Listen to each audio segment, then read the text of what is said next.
In the fall of 1903, the Wright brothers were still 2 months away from their first flight. The world was slower, darker, and quieter. In the American Midwest, when the sun went down, the only light came from the stars and the flickering of gas lamps. Van Meter, Iowa, was a quiet community. It was a place of hard work, church on Sundays, and neighbors who knew everyone's business. It was populated by farmers, bricklayers, and businessmen. These were not people given to flights of fancy. They were practical. They were tough. But for 5 terrifying nights in late September, this practical town descended into absolute chaos. They didn't just see a ghost. They didn't just see a UFO. They encountered a physical, breathing entity that stalked their rooftops. It had the wings of a bat, a stench like the grave, and most terrifying of all, it fired a blinding beam of light from its forehead.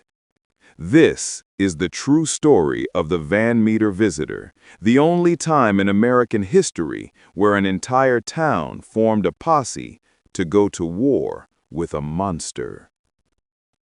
To understand why this story is so baffling, you have to look at who reported it. In most monster stories, the witness is a lone driver on a dark road or a child waking up from a nightmare. In Van Meter, the first witness was U.G. Griffith. Griffith wasn't a drunkard. He was a respected member of the community and the cashier at the local bank. On the night of September 29, 1903, he was working late. The town was asleep. The silence was absolute. Until he heard a noise on the roof. It sounded too heavy for a pigeon, too clumsy for a cat. Griffith, perhaps worried about bank robbers, a real threat in those days, stepped outside to investigate. He walked out onto the street, looked up at the building's cornice, and froze. He later described a creature that shouldn't exist. It was humanoid, but immense. It had darker-than-night wings. But as Griffith stared, the creature did something that defies all biological explanation. It didn't screech. It didn't attack. A horn on its forehead began to glow. A beam of pure, blinding light shot out, illuminating the street below. Griffith, terrified by this impossible biological spotlight, ran for his life. When he returned with help, the creature was gone. But the nightmare had just begun. If Griffith had been the only one, the town might have laughed it off. But the very next night, the visitor returned. This time, it chose a man of science, Dr. A.C. Alcott. Dr. Alcott was sleeping in his office when he was awoken by a bright light shining directly into his eyes. He assumed it was an intruder with a lantern.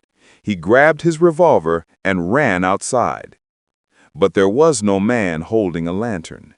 There was only the creature, perched again, scanning the ground with that beam of light from its head. Alcott fired 5 shots at point-blank range. Alcott was a good shot. He knew he hit it, but the creature didn't bleed. It didn't fall. It simply waited for him to empty his gun and then flew off into the darkness, completely unharmed. By night 3, the town was on edge.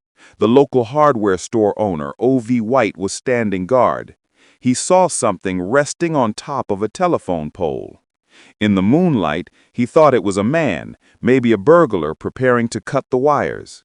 White raised his rifle and shouted. The figure didn't speak. Instead, it began to climb down the pole, but not like a man. White described it using its beak and claws to descend like a parrot. White fired. The bullet hit the pole with a thud, and the creature, agitated, released a smell that would become legendary in the town. An overpowering, sulfurous stench. A smell of old death and decay that made the witnesses gag. White's neighbor, Sidney Gregg, arrived just in time to see the creature land on the ground. He described it as standing over 8 feet tall. It hopped on 2 legs, then spread its massive bat wings and launched itself effortlessly into the air. By October 2nd, the people of Van Meter had enough. Their children were terrified. Their businesses were disrupted. This wasn't a ghost story anymore. It was an invasion. They noticed a pattern. The creature always seemed to fly toward the abandoned coal mine and brickyard on the outskirts of town. A posse was formed. This wasn't a Scooby-Doo mystery group. This was a heavily armed militia of frustrated Iowans. They surrounded the entrance to the old mine, weapons trained on the darkness, waiting. They didn't have to wait long. But what emerged shocked them. It wasn't just the visitor. There were 2 of them. A smaller creature had joined the monster. As they emerged from the mine shaft, their forehead lights blazing, the order was given. Fire! The posse unleashed a wall of lead. Rifles, shotguns, pistols. The noise was deafening. By all accounts, the air was filled with so much smoke and dust that it was hard to see. They blasted the creatures from every angle. It should have been a massacre. But as the smoke cleared, the men watched in horror. The bullets seemed to bounce off their hides as if they were made of iron. The creatures let out a low, hissing noise, turned around, and simply descended back into the deep darkness of the earth. The posse stood there in silence.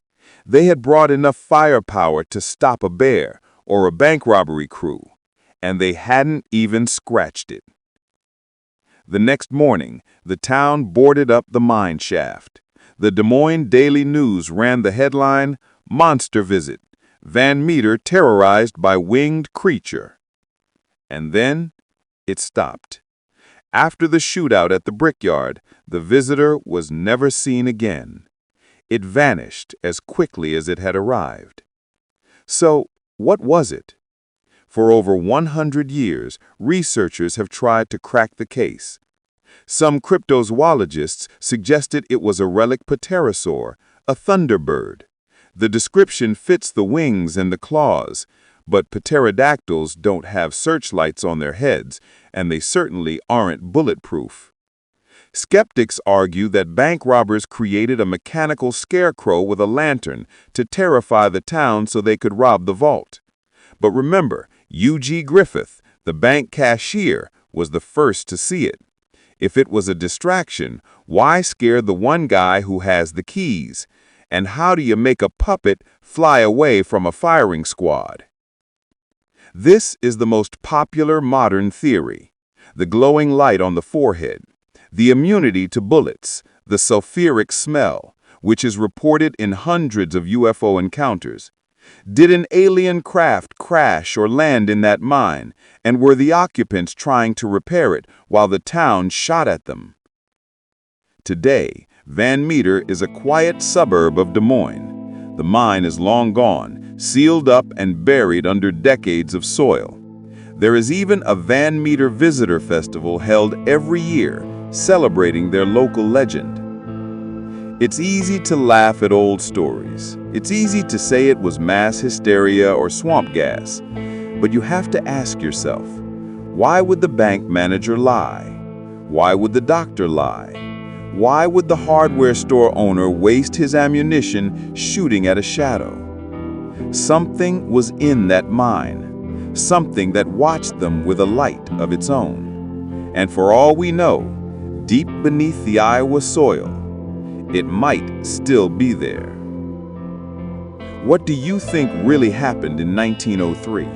Was it a monster, an alien, or the greatest prank ever pulled? Let me know in the comments below.